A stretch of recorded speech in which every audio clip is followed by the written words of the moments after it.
Hello, here is Zofia Kępińska, Empathy Here and Now, and this is the first episode of my podcast in English version. Today I will try to answer a question. What is attachment parenting? When you hear of attachment parenting, it may come to your mind that this is some kind of set of rules that you have to follow. Or maybe you associate it with carrying a baby in a sling, breastfeeding for a long time, co-sleeping with the baby, and so on. Is that right? Yes and no. Above all, attachment parenting is not a set of rules to follow. You don't have to return 10 points from the list to do attachment parenting.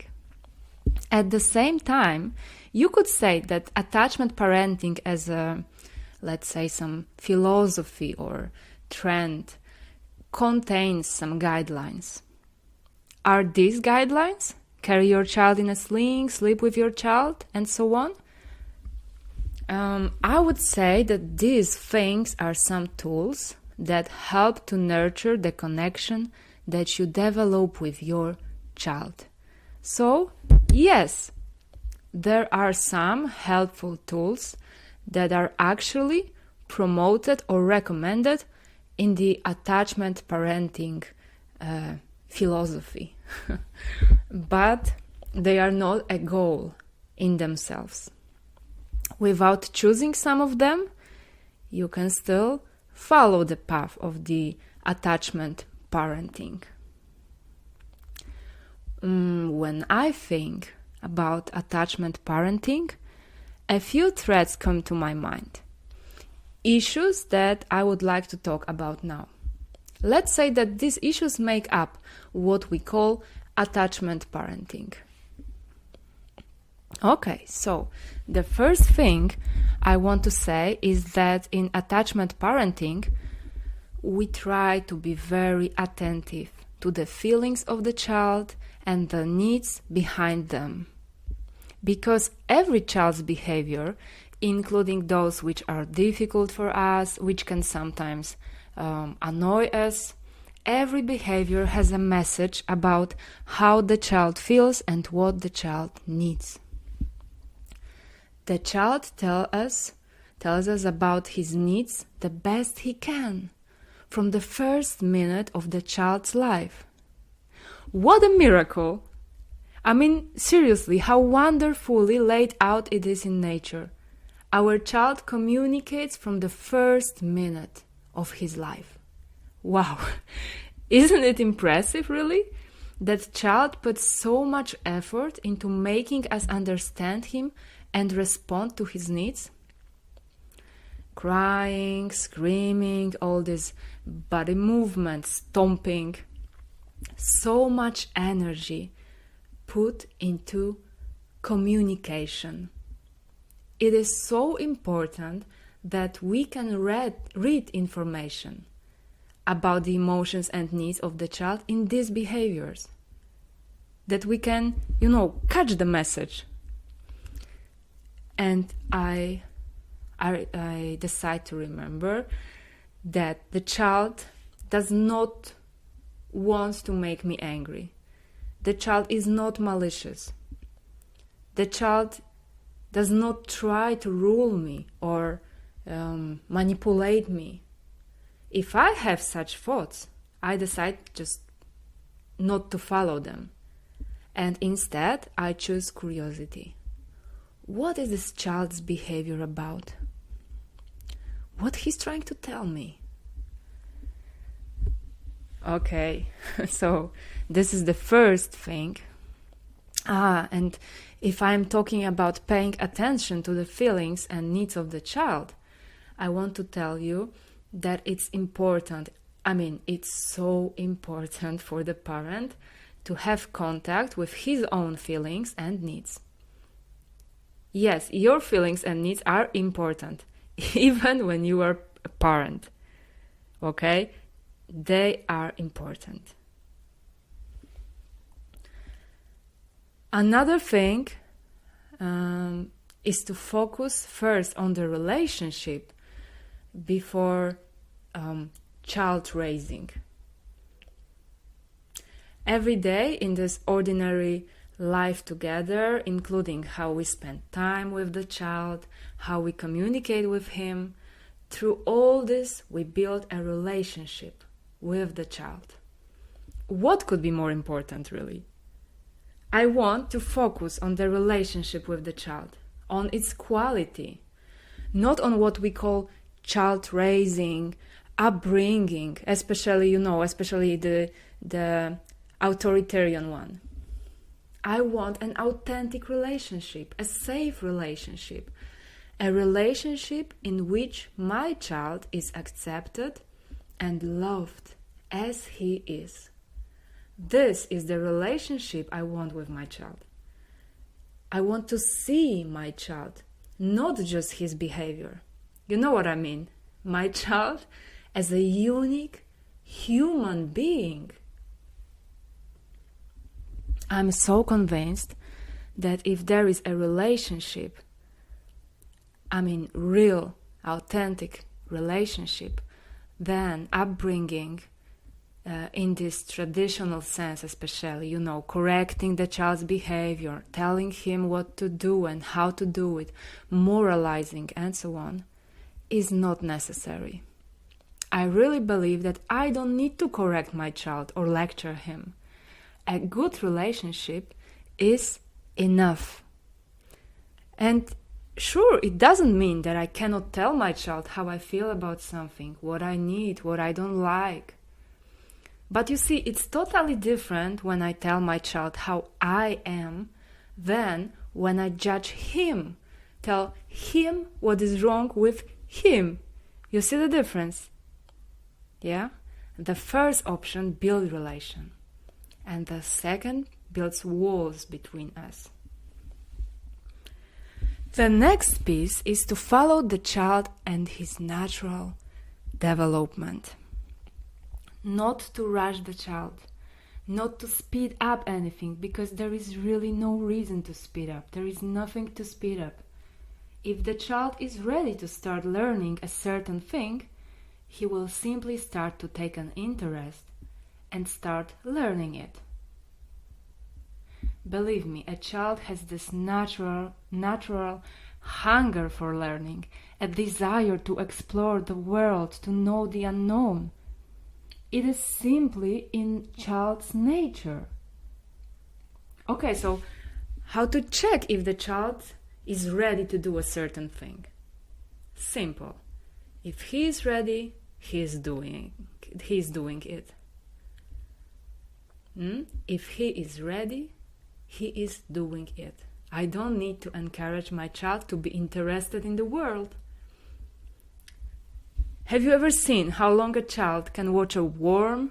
How delighted he is with the snow or with the puddle? How much persistence does he have when he takes his first steps? Despite so many falls, he gets up and tries once again until he learns to walk. And then he runs, jumps, dances. And he writes, reads, and laces his shoes, and more and more. Have you ever seen with what patience a child repeats the same action? I'm sure you did. 5 times, 20, 100. Wow, this is how a child learns. At his pace, with his inner enthusiasm and curiosity. And you know what? Our role is to not disturb him. And it's clear that we can propose certain things to the child. Of course we can. We can propose some activities, support him, sure. But it's up to the child whether or not he is involved in this. Because the child knows whether he's ready for it or not. My task is to trust.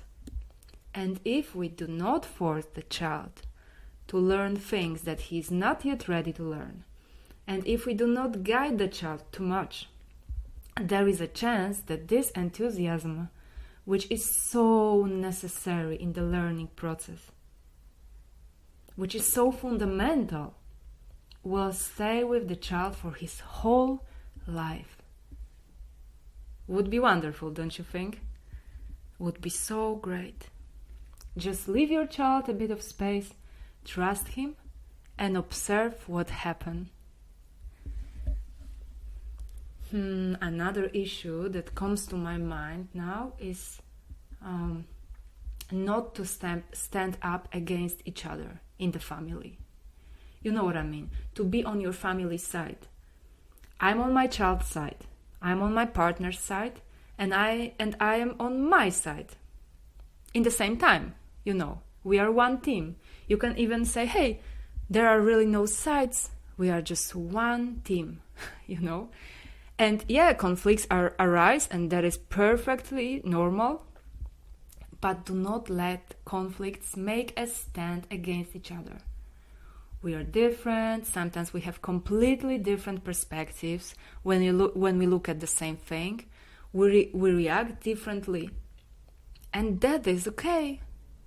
But we are still one team. We play to one goal.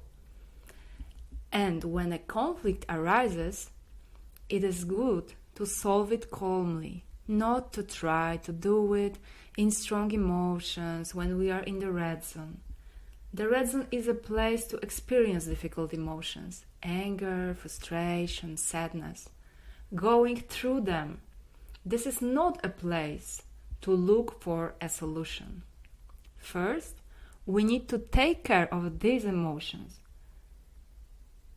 And when we are able to talk about conflicts, every voice is just as important, whether it is a child or an adult. Because both a child and an adult have a need to be listened to be seen, to be taken into account. The child wants to contribute to the family. The child wants to have an influence. And yet, there is one more thing that came to my mind now. One more thing about the attachment parenting, that in the attachment parenting, we believe, we are convinced that the child cooperates with parents. I mean it. And no, that doesn't mean that the child does everything you ask him to do. And I don't even think that's what relationships are about anyway. But children cooperate. Because like every human being, child is a herd creature. He wants to belong. He wants to belong to his family herd. So, you know, I can refuse to take the idea that I have to put a lot of effort into teaching my child to be social, to socialize my child. No, my child already has it. He is a social being. So once again, what I can do is to not disturb him. And yep, if you want to educate your child anyway, give him an example. It's simple. Actually, it's what you are doing already, because child observes you all the time. For him, you, as a parent, are an example how humans act, how they treat each other. You know, not from your words, but from your actions.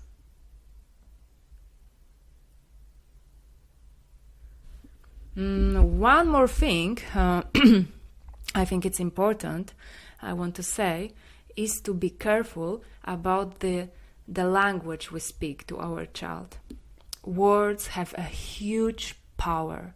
They can bring people closer to each other, and they can keep people away from each other. It certainly does not support relationships when we choose a judgmental, evaluative language. It is the language which basically distances from other person.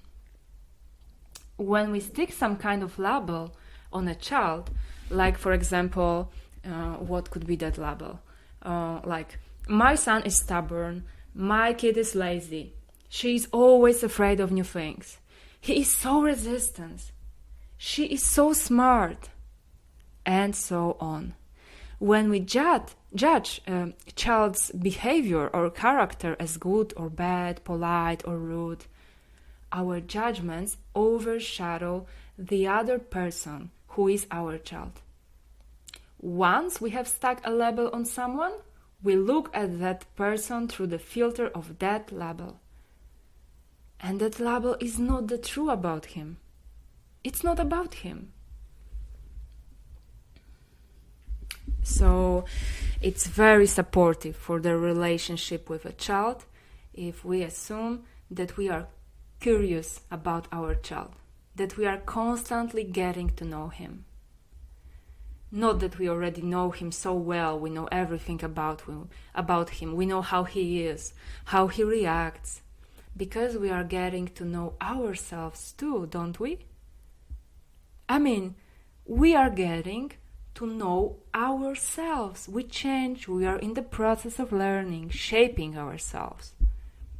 We are constantly getting to know ourselves.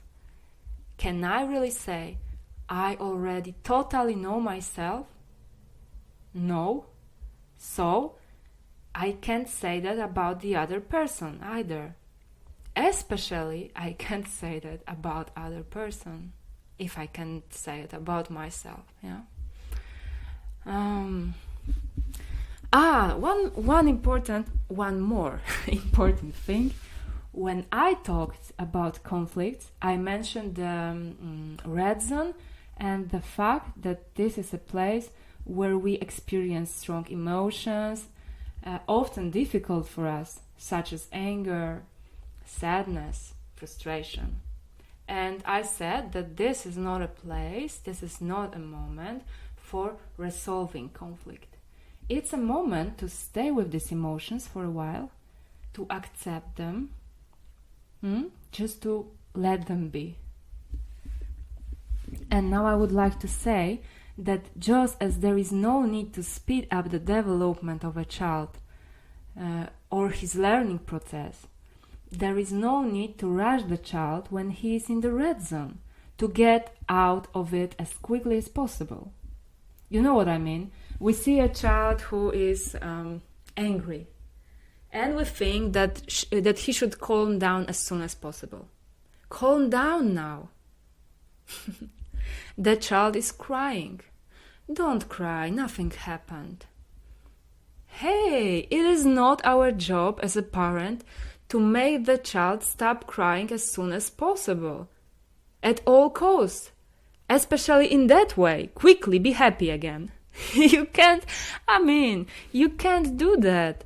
You can't be cheerful or calm, on command, just because someone told you. I don't really believe that the words calm down have ever really calmed anyone down. And, why do we actually want our child to stop being in these so-called, let's say, difficult emotions as soon as possible? Do we feel sorry for him? Or are we annoyed by the child's anger? It is worth asking yourself this question. In fact, emotions like anger or sadness are part of life, and giving a child the right to experience them is what we can do for him. To be with the child and for the child, to accept him with all his feelings. To give him that kind of message. I see that it's difficult for you. I see that you're sad. I think you're angry, are you? I'm with you. Can I help you? If there is anything I can do for you? To be present for the child when he is in that strong emotions, in that hard emotions.